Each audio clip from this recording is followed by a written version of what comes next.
to the launch of the Alfa Romeo F1 Team Stake C43.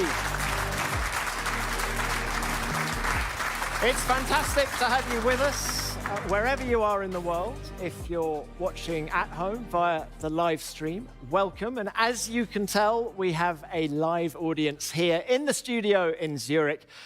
And most of that noise is being made by the 60 members of the team's fan club. Make yourselves known again.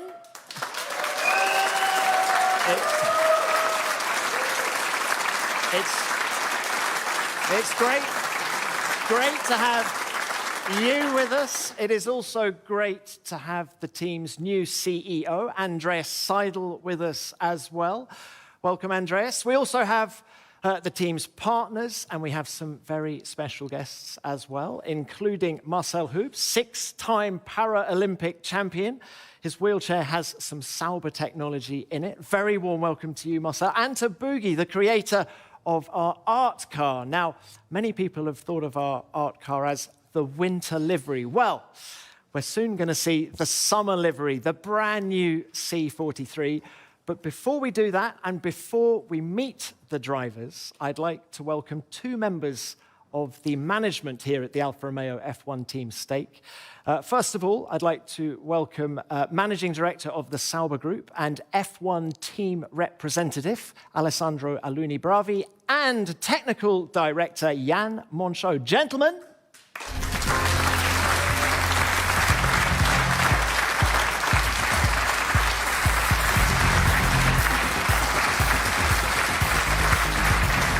Jan, wonderful to have you. Alessandro, gentlemen, please join me at the table. Well, that's a welcome. That's a bit of a rock star welcome for both of you. Now, Alessandro, can I start with you? New role, team representative. Tell us a little bit about it, and do you get that kind of welcome everywhere you go? Everywhere you go now? For sure, it's first time for me in this role. I want to thank you first, our group CEO, Andreas Seidel, our shareholders.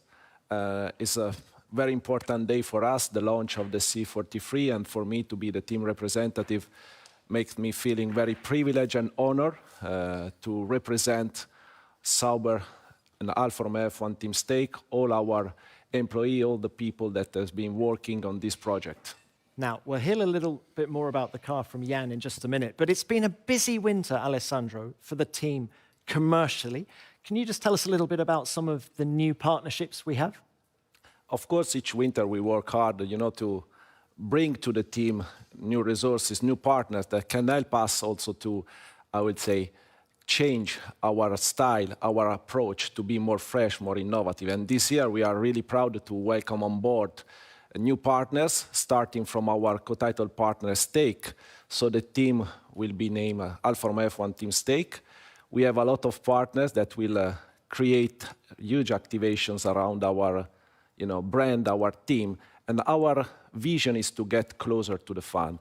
With all the partners, we want to really activate, to bring our team closer, to expand our audience. And we will start from today with this first official launch with all our members of the Sauber fan club. And this is the mood we want to have. Get on board, get closer, become part of our family, as a partner, as a fan. Yeah, welcome to the family at home. Welcome to you guys as well. Now, so much expectation and excitement surrounds the launch of a new car. Can we talk about goals? What would you like to see from the team this year? We don't want to fix targets. It's always difficult ahead of a season to know where we stand, where our competitors will stand. What we want to do, clearly, is to continue our growth. We want to address all the weaknesses and to work to improve our team in all areas. So we don't speak about single targets, but we want to, of course, to continue our progressions and to have a better overall performance throughout all the season, being more consistent. This is the target. Okay, thank you for that. Jan, coming to you now. Tell us a little bit more about the C43 project. When did it start? And what goals did you set for your design team? So the project started couple of weeks after last year's rollout, effectively, where we started drafting the strategy for 2023. And relatively clear for us, we identified areas where we saw there was still potential for us to unleash, potential we wouldn't be able to unleash in the 22 season. And therefore, as you will soon see, we concentrated mainly on the rear part of the car, where we just wanted to be brave enough to do the next step in terms of pure development on the rear end, which opened the door to a lot of other solutions we couldn't implement last year. And then throughout the course of the season, it also became relatively clear that we had reliability issues, which then became order one. So there is also a lot of things we changed on the car, but also internally in terms of processes to address that topic, because historically we were always very strong with the reliability. But last year somehow we lost a little bit what used to be one of our biggest strengths. So it's clearly, as also Alessandro said, is one of the focus or one of the area of major focus for us this last winter. Yeah, and there have been a few regulatory tweaks over the winter. How much of a headache have they been? I mean, we like change, so it's always a new opportunity when rules are changing. We were slightly irritated by the timing because it was decided very late, and usually late changes are favoring bigger outfits, but the changes are mainly on the floor side, where the FIA decided to lift the edges by 15 millimeter. It doesn't sound a lot, 15 millimeter, but that was enough to keep us scratching our head and having to redo all the floor and rear end of the car alongside those new rules. And yeah, so far I'm pretty happy about the progress we did. And do you expect the field to close up this year? Alessandro has already spoken about needing progress from the team this year. If we do that, do you think we can progress up from 6th place in the Constructors' Championship? I'm expecting, I'm under the assumption that the field will, at least the midfield, will be more close together because of the rules that are in place, limiting the amount of tests you can do depending where you were. So those that ended up behind us could do more, which means, strictly speaking, they should be able to find also more performance. So somehow I'm hoping or thinking the midfield will be more compressed, but this is speculation. I mean, some outfits, hopefully but some outfits might have done a brilliant job during the winter and might have been able to do a bigger step than the rest of the field. But as of today, and then we can have a chat after TO1, Race 01, I would hope, also for the fans, that there will be a fierce battle for the midfield, for the top of the midfield among almost 6-7 teams. So I think it's going to be a season where the amount of grey hair will increase. Imagine that, ladies and gentlemen. 6 or 7 teams all fighting over the same bit of asphalt. Let's hope that happens. Now, Jan, there is an old motor racing adage that a good-looking car is often a fast car. How good-looking is the C43 that we're about to see? It's probably the worst person you're asking, because it's my baby, and the baby. So, and I won't say it's ugly. I find the car well born. It looks mean. Not only the new geometries, but also the livery, which gives it an additional level of being mean. I find the car pretty sexy, but then again, will it be quick enough? This we will see start of the season. Our hopes are high that we can continue where we ended up the season and fight for those high position in the midfield. But we need to be a bit patient. First, we have homework to do during the winter test to also prepare the first race. So we go step by step. This end of this week, we go to Barcelona. Then we'll go to Bahrain to do testing. And we have, my team and me, we have a lot of boxes to tick. And then the week after, we will go racing and we will see. Well, busy times ahead. I think the wait is over. Ladies and gentlemen, let's find out just how beautiful the C43 is. And for this bit of the launch, I'm going to hand over to Lawrence Barretto. Lawrence, over to you. Thank you very much, Tom. Well, I'm here in the events area of Sauber Motorsport, and I'm joined by Valtteri and Joe for the unveiling of the 2023 Alfa Romeo Formula One Team Stakes C43. Guys, we're going to pull the covers off very, very shortly, but before we do that, I've got a few questions. Firstly, have you seen the car yet? Not real life, but I saw some graphics. Looks pretty special, but yeah, in general, it's a different color compared to last year, but I really liked it. And what about you, Valtteri? Yeah, same for me. I haven't seen it in real life, so actually really curious how it looks. Now, as drivers, what is the most important thing that you want to see out of a new car? For me, initially, obviously, what is interesting is to see the delivery in detail live, because in the pictures it's never quite the same. But then obviously you go more into the details. You look what is different from previous year, on the front end of the car, in the middle, at the back, cooling vents, new air bits, all these kind of things you start to search for. And what about you, Jay? Yeah, exactly. I mean, pretty similar. Normally the car livery is the last thing we get to see before we actually to have it. But before that, we have plenty of sim work going on also to see the difference on the changes compared to the previous car. So it's always very exciting to see bringing new parts, new stuff, new upgrades, see how it goes on track. But yeah, livery, you always want to look racy. And that's, I guess, the first box ticked. So yeah, let's see how it is today. Great stuff. Well, I'm not going to make you guys or the rest of the world wait any longer. Let me just grab that microphone off you. And if you want to take your positions at the front of the car.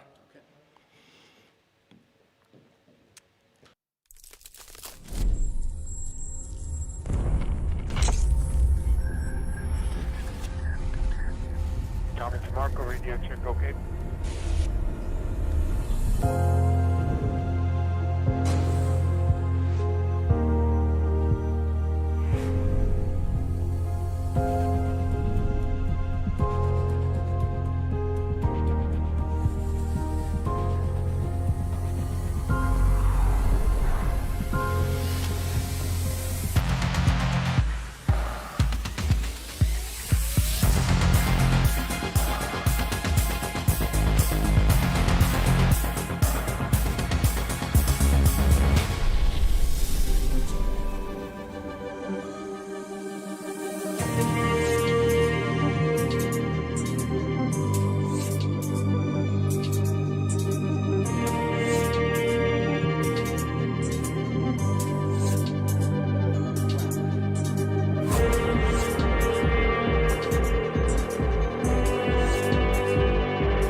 This livery is something else. Well, you guys, I'll leave you to inspect this car. It's going to be your office for the next 23 races. And Tom, well, I'll send these guys back to your way shortly for the rest of the official launch. Wow.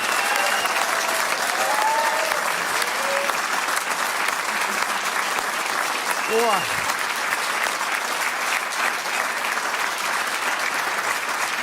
Jan, you were... Isn't it a beauty? It is a beauty. Jan, you are absolutely right. That car is beautiful. It's sexy. I'm running out of adjectives, but it really is something else. Quick congratulations to the guys and girls at Centro Stile for their creativity in helping come up with that design. But look, now that we've seen the car, Jan, just a little bit more flesh on the bone, if we could, about some of its standout features. You mentioned earlier about focusing on the rear of the car. Is there anything more you can tell us about it?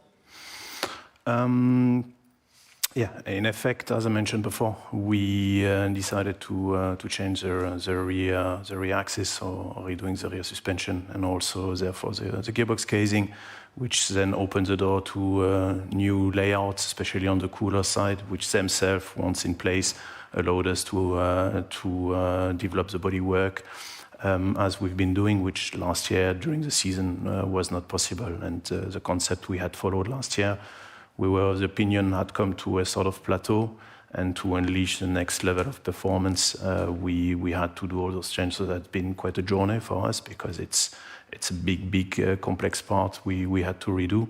And then evidently how all the re-end works with the floor alongside the new rack. So we've really been putting a lot of effort on the second part of the car, while the front will be successively developed during the season. Now, one of the subplots of last season was porpoising or bouncing. Do you expect there to be a recurrence of that in 2023? I hope not. I hope not, because we have only 3 days of winter testing, and if we were caught in a similar situation than last year, then it would be a nightmare, because if we spend a day and a half in the garage trying to fix a car like happened last year during the first test in Barcelona, then the start of the season would be really at jeopardy. So the hopes are quite high from what the FIA said and all the metrics, all the methods we've developed in-house, that the topic will be delayed, because you can't really get rid fully of the phenomenon. You can just postpone, delay the moment it gets triggered. And I hope with the changes of the rules and the work we've been doing, also developing the new floor, that it will be delayed up to a point where we effectively never get there and never have the porpoising. Now, the very fact that I said it probably means we will have some porpoising. I just hope it will be another team and not us. I'm sure we won't. Look, you've mentioned the shakedown at the end of the week. Then we have 3 days of testing in Bahrain. So the shakedown is in Barcelona. The testing is in Bahrain. Just how important is it for the car and the team to have a smooth build-up to race one? Smooth doesn't mean slow. Huh? That's for my guys at home. It will have to be a quick ramp-up. These tests are fundamental. The car is being developed basically virtually on computers, in simulation and in the wind tunnel.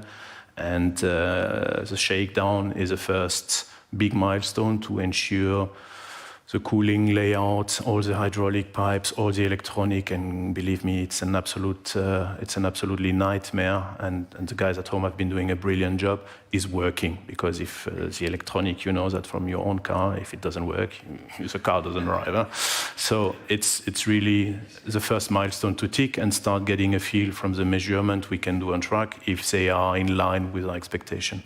And then when we go to Bahrain a couple of days later, it will be better for Santan, because the weather will be definitely better than in Barcelona. And it's about really getting an understanding of the tires, the new tires, because Pirelli is bringing new tires, and preparing the season. So a mix of short runs to prepare, simulate qualifications, but also long runs to effectively get an understanding how these new tires will behave on longer stints.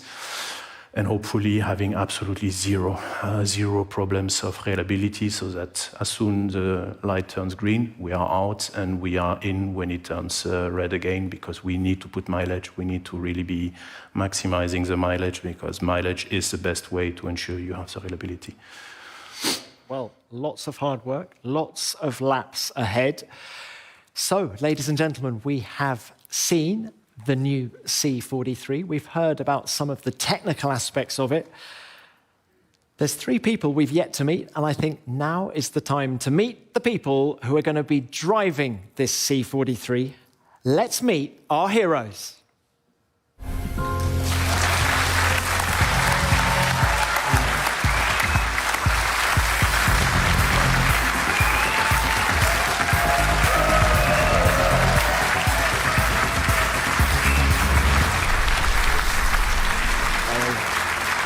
Ladies and gentlemen, here they are.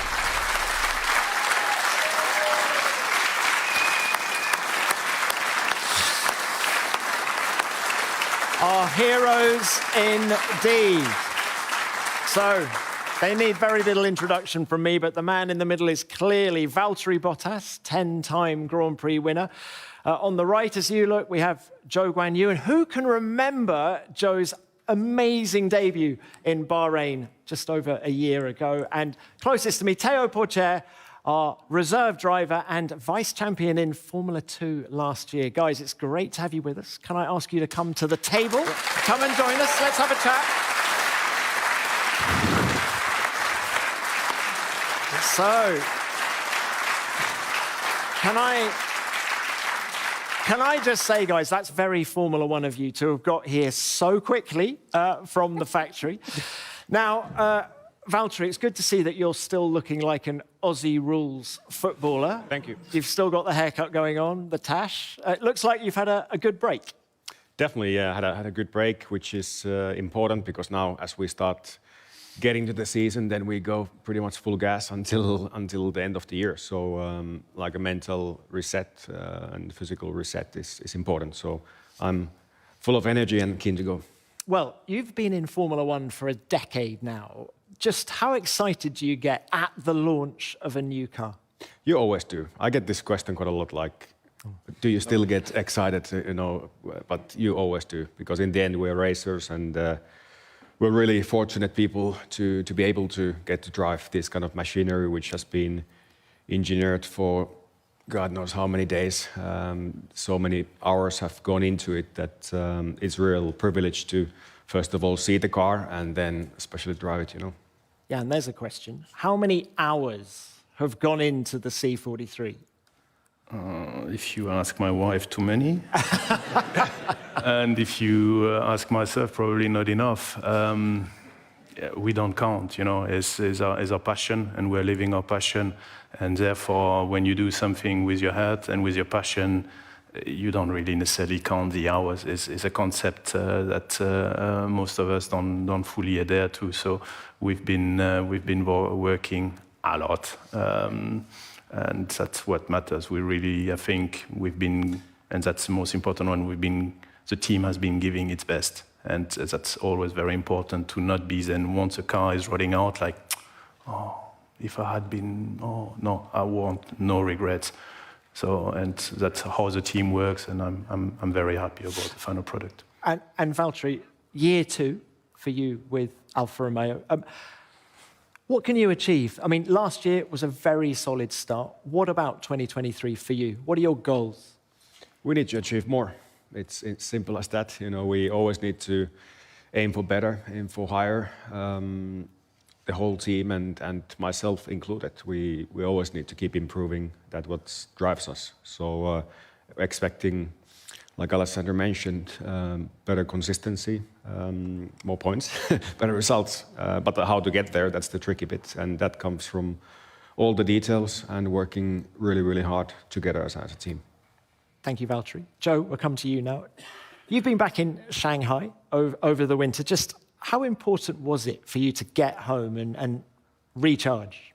Yeah, I mean, obviously that period we tried to switch fully off because from my side, of course, with the 2 years having been back home, seeing family and friends, so that was a very nice time spending there over the holidays. And I really felt like more ready than ever, because it was firstly great to catch up with all the people back home in China.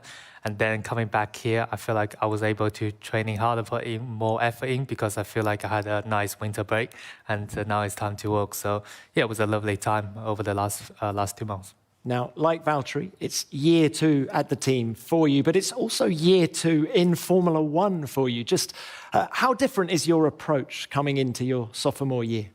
Yeah, I mean, all I can say what was very clear was that right now, like last year, I was super nervous and very intense. Now I feel a bit more understanding with the team, with Formula One cars. So arriving, let's say, into the first test in Barcelona and then Bahrain test, I'll be feeling a bit more comfortable and a bit more knowing what's coming. And from my side, spending the first year, my rookie season with Alfa Romeo, was being extremely honored. And we achieved many highs and also some downs together. But let's say overall, I'm very satisfied with what we've done. And we need to just keep working hard, making a further step up. And I'm sure together we can, make it work. Well, more points in Bahrain, hey? Yeah, for sure. I mean, I think at least let's score and finish where we started up last year and get some more. Now, the car is going to be shaken down in Barcelona at the end of the week. I think a lot of people in the room with us want to know who's driving the car first, and how do you decide who gets behind the wheel first? Is it rock, paper, scissors? How do you decide? No, I mean, it's the team has their own decisions about where to put the drivers in, and we normally split half days. We do half each, and we don't have the final confirmation yet, but at least we get drive equally time. But normally, it's nice to have both drivers doing both days, so you never know the weather condition changes or with the car. So yeah, we always do that also for all the testing, so keep it quite equal. But yeah.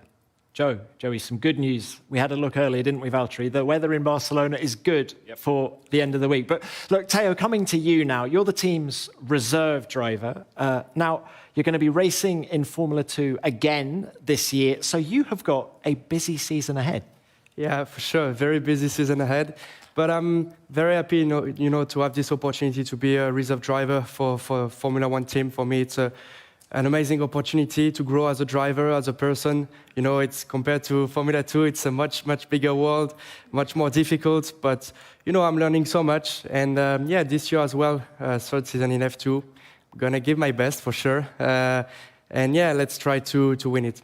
So, trying to win F2 and lots of sim work at the factory. And I also believe you're doing some work experience. Is that right? How's your coffee making? No. No, for sure, no. I'm working there. I'm living now next to the factory as well, which is good for me.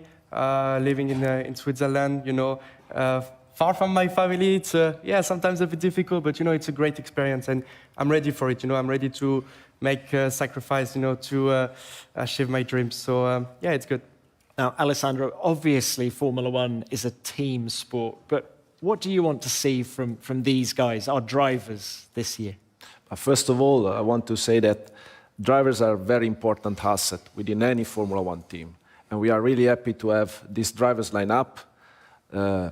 Valtteri, we know, is a multiple race winner, has been instrumental last year to develop the team with his contribution. Guan Yu has an exceptional start of the season, but he's also developed himself during, all the season. I think we have a strong driver lineup. We need, of course, each of us to deliver the very best performance for the team, but they are all complementing themselves very well. They work very well together, so the teamwork is one of our key messages, is the spirit of our team, and they represent this team spirit in the very best way. Theo is a strong addition, is young, is talented, is focused on this Formula 2 season. But of course, for him, will be very important to learn the team, to get known with the team. And I think that, we are really happy. And we need just to start the engine and let's see. Well, not long to wait. Ladies and gentlemen, give it up to our drivers, Valtteri, Joey, and Theo. All right. Now,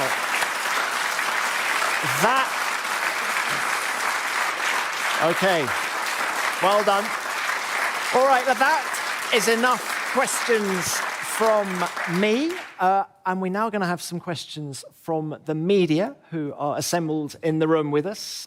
Who has got our first question, please?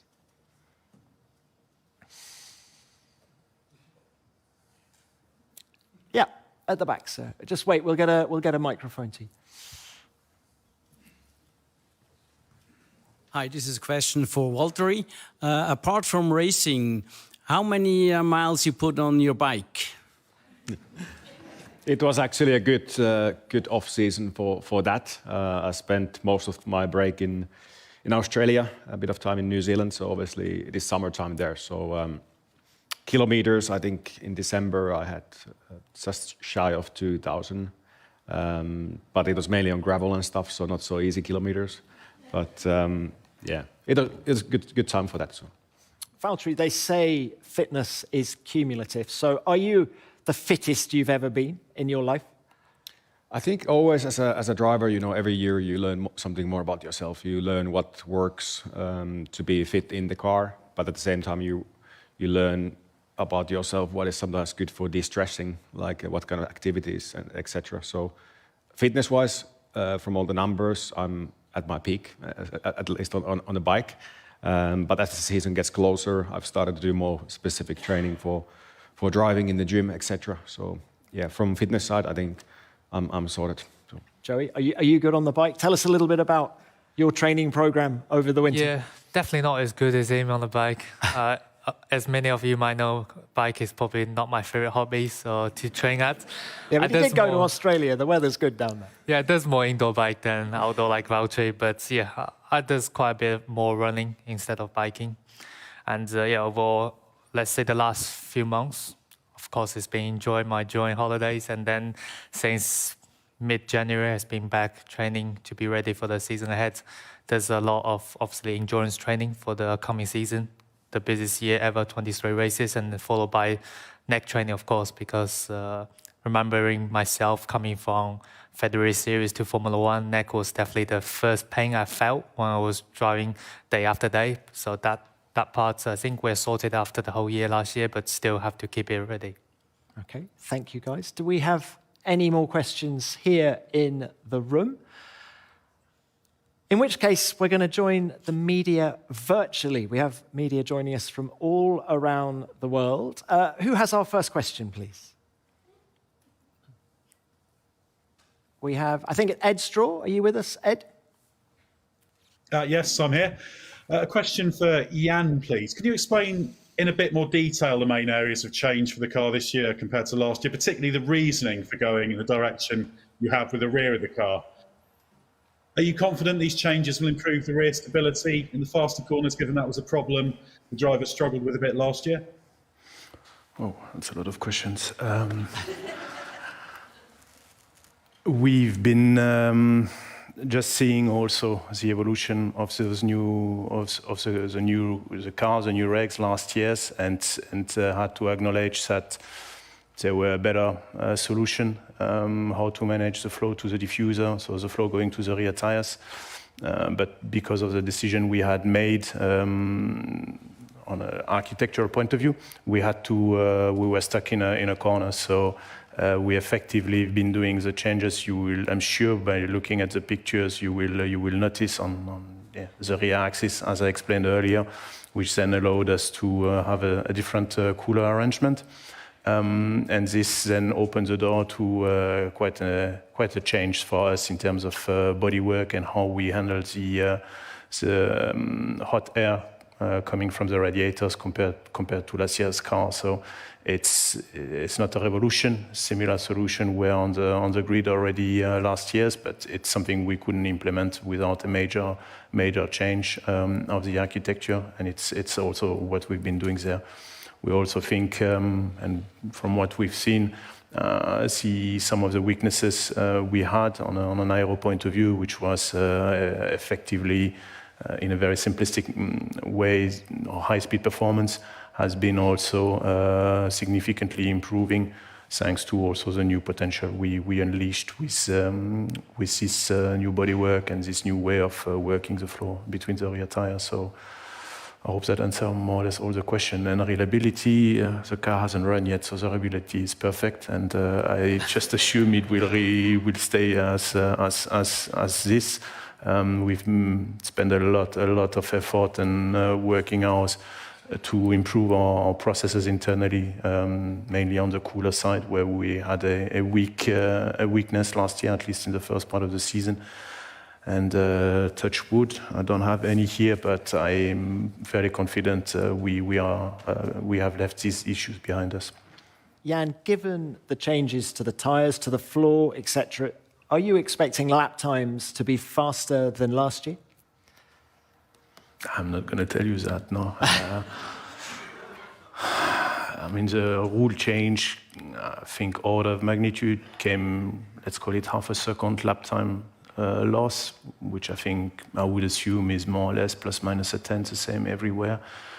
And I have no doubt that most of the teams will have recovered those losses. Then it's a matter of how much more have you been able to put onto the car for the start of the season, but even more importantly for us, how much more you can put during the season, because we started very strong last year, and at some point struggled a bit more to also bring performance to the car.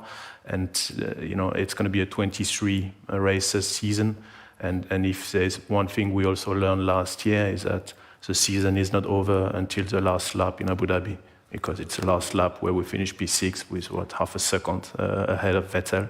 And we had highs, we had downs, but we need to also, as a team, and this I think was very clear from all the reviews we've been doing, that we can't give up. Race 1 will be what it is. Maybe it will be very good. Maybe we'll be a bit disappointed. Yeah, okay, turn the page. There's still 22 races, and I have no doubt that these guys, but also the team at home, the 500 people or so, will be pushing very hard to then recover what needs to be recovered, if it is, or build an advantage if we would be on the higher part of the midfield. All right. Thank you for that. Thanks for your question, Ed. Let's go next to Christian, please. Christian Menat. Thank you. Another question for Jan, please. You said the main focus was at the rear end, but I guess you did also quite a lot of work on the front wing over the winter.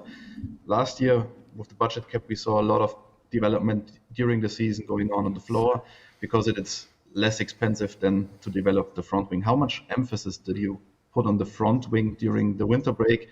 And is it, I think one of the last big upgrades last year was the front wing you brought to the racetrack, and is it a further development of this version?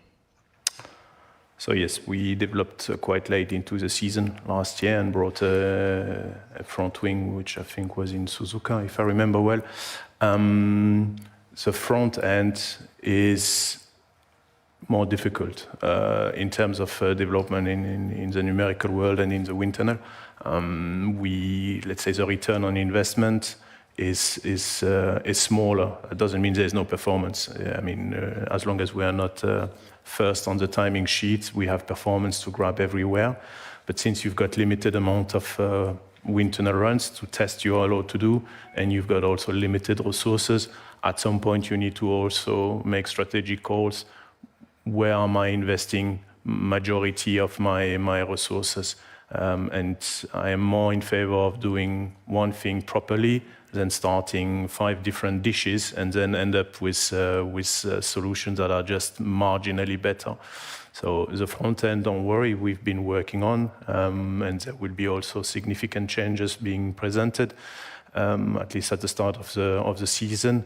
But it's generally speaking for us is an area where we struggle more to put performance because of the constraint also of the regulation than on the floor, which is offering a lot more freedom. So, and I have also when you look at what was done last year throughout the pit lane, there is a clear sign that people have been working harder or bringing more updates on the floors and on the front wing, and it's simply because it's more difficult to bring performance through the front wing with those rules. But there's still performance to grab, no doubt about that.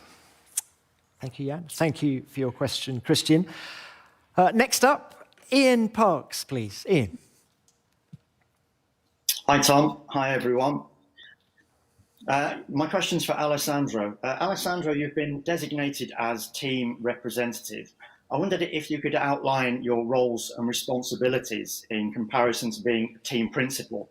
How much power of authority do you have as a team representative, and how much will you be drawing on the experience of Andreas to help you run the team initially? Thank you. Thank you, Jan, for your question. Of course, what we have decided together with Andreas is to change the organizational structure of the team in order to respond to the complexity of all the tasks that each of one team is facing now. There is no only one structure, that you can have for a Formula One team. And so we decided to split the functions between the different different profiles, on track and off track. I will be the team representative, meaning that I will work, together with Xavi Pujolar, our head of track engineering, together with Beat Zender, the sporting director, but I will have different functions from them. I will represent the team vis-à-vis of the FIA, of the Formula One, and of course with the media, with the sponsor. we will work as a team. I think this is important, and I think that this structure will help, to address the better way all the tasks that we have ahead of us. It's simply a different structure, and I think that all the teams are developing, all their, I would say, models in order to be more efficient. Efficient is the key word. It's not just a matter of, being efficient at the workshop, but we need to be efficient on track. We have internal processes that we have, of course, agreed all together, and I think, this will be the difference. Team principal is a name. What we have this function of a team principal that are split among different profiles. So myself, Bert Zender, that has huge experience with our team, and Chevy Pujonar on the technical side. Great. Alessandro, thank you for that. Let's go to France next. Jean-Michel Denis, please. Jean-Michel. Hello, everyone. A question to Alessandro, please. Alessandro, does the fact that Alfa Romeo is ending its involvement in F1 at the end of the season change the dynamic within the team? Bonjour, Jean-Michel. C'est un plaisir de te voir. I'm happy to have this opportunity and speak about Alfa Romeo. Alfa Romeo will be with us for the 6th season and will be a very important season. We start in 2018 with Alfa Romeo. I was personally there, and Alfa Romeo has been instrumental for the growth of the team, not only because we have been able together to attract partners, but also to be credible, to show what is our long vision as a Sauber. So this season is super important. We will do everything, to deliver the very best for Alfa Romeo, for our partners. We are delighted to bring the colors, the red color. This is the Alfa Romeo red color on the car. So it's not the last season. It's a season that will complete this journey together, and we want to finish on a high. Yeah. Well said, Alessandro. Thank you for your question, Jean-Michel. Let's go next to Shandor Mesauros, please. Shandor. Good morning, gentlemen. Hello to Andreas as well. My question is to Valtteri. Valtteri, this is your 2nd season in the team. You know the environment, the people, the engineers.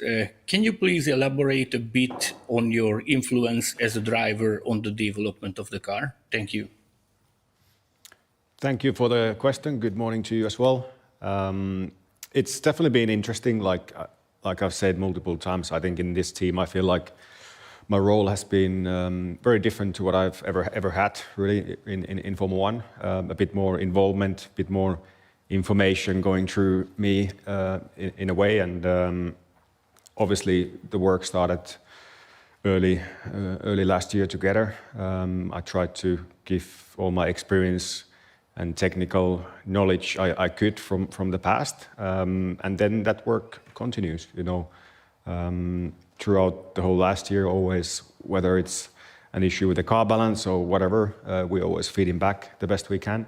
And when I'm at the factory, I like to get updates how things are going. And obviously, if I ever have any ideas or questions, then I ask and we speak. So it's really open situation in the team, and I love to know always as much as I can about all the details with the new car. And I think it's fair to say, like, the setup direction we've gone, the development of the car balance throughout the whole last year has been gone into the right direction, and that work continues. And we'll see with this new car. I think hopefully everything is in even better place in those situations, and we keep working hard. Joe, can I bring you in just on this topic? Tell us a little bit about your relationship with Valtteri, how you work together in developing the car. Yeah, is it completely open in terms of telemetry? Exactly. It's been like that since the very beginning of 2022. Because let's say my first year joined Alfa Romeo team, I don't know Valtteri too well. So I need to take my time to understanding him, understanding the team as well, together the engineer crew. And it's fair to say that I really enjoyed the first season together, and it's been massive help from inside and out from the team and also from my teammate, because I think many of you might see the clip on the radio in Sao Paulo that Valtteri was telling me some tips during the race. even though I didn't get that message before I overtook, but it was still, you just really see the team spirit inside and out. And that's really what makes us, try to holding off P6 in the Construct Championship. I think that was very important, and I learned so much of, all these experience people was giving me. And for my rookie season, it just every little details that just can improve my driving ability, driving skills. So yeah, I feel like I'm another step compared to where I was this time last year. So hopefully more to come during the season. Do you share his passion for coffee? I actually did.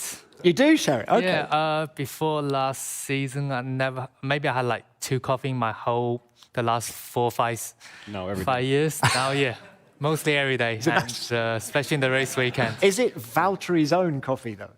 I tried when we was in the motorhome, and he made some handmade coffee. It's quite delicious, to be honest, and still not at his level of the amount of he drinks, but I have to say, coffee makes me quite well awake and stay focused. Valtteri is a connoisseur. Sorry, Great. just back, nutshell, the question that was asked, I kind of I didn't answer it properly. So basically, if the car is quick, I've basically designed it.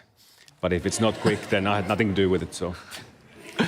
In a nutshell, that's what's happening. Jan, I'm sure you agree. Yeah, absolutely. All right, let's go to our next question, please. Dieter Renken.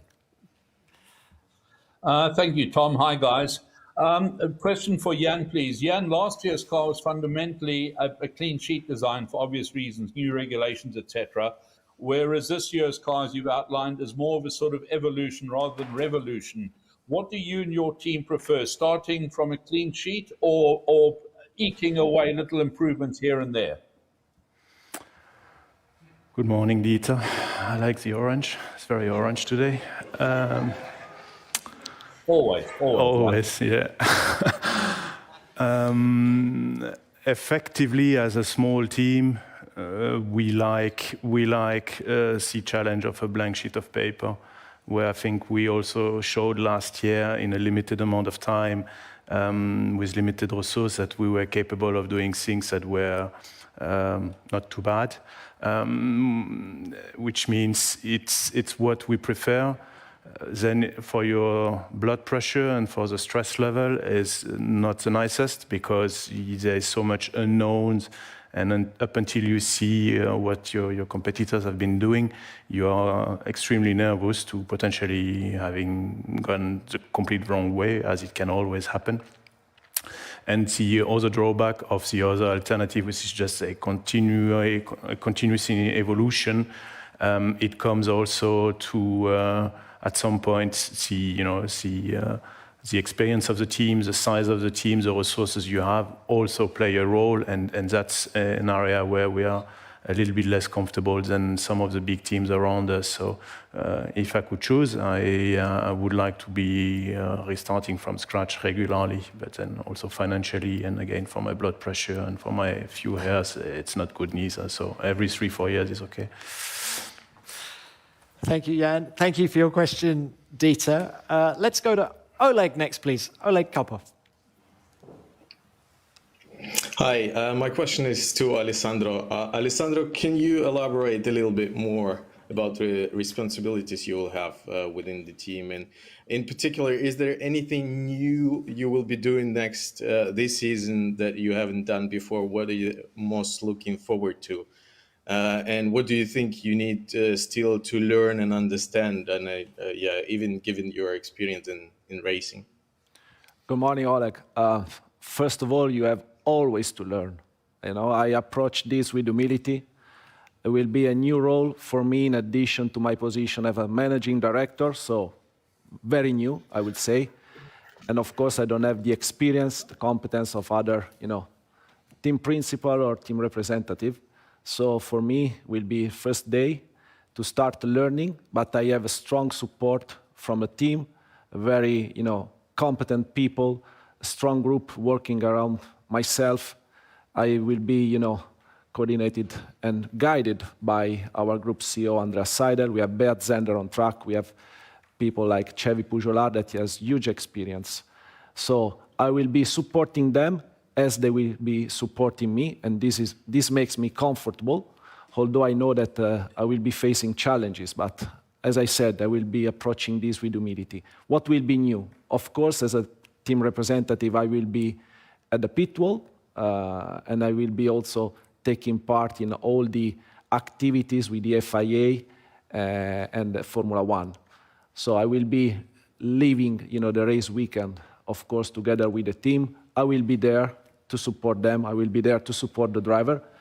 And then what I said some days ago for me is very important, is the target. What is the objective? The objective is to gain respect of all our people working together with me at the factory and on the track. This is the personal objective, and I think nothing new. I'm one of the people working on track, not the most important one. The contribution of each people off and on track is key for the Formula One team as for any company. And I will try to give my best and to contribute a little to the success of this team. You will do that. Looking forward to having you in the FIA press conferences as well, Alessandro. Look, the clock is ticking here in Zurich, so we are running out of time, but we have time for one more virtual question. Andreas Haut, please, over to you. Thank you very much. And first of all, hello to everyone. I have a question for Jan. As you've matched the minimum weight already last year, did you build a new chassis for 2023, or is the C43 built on the old one? And if I may ask a short one for Joe as well, where do you have to improve most for the second season in Formula One? So you start.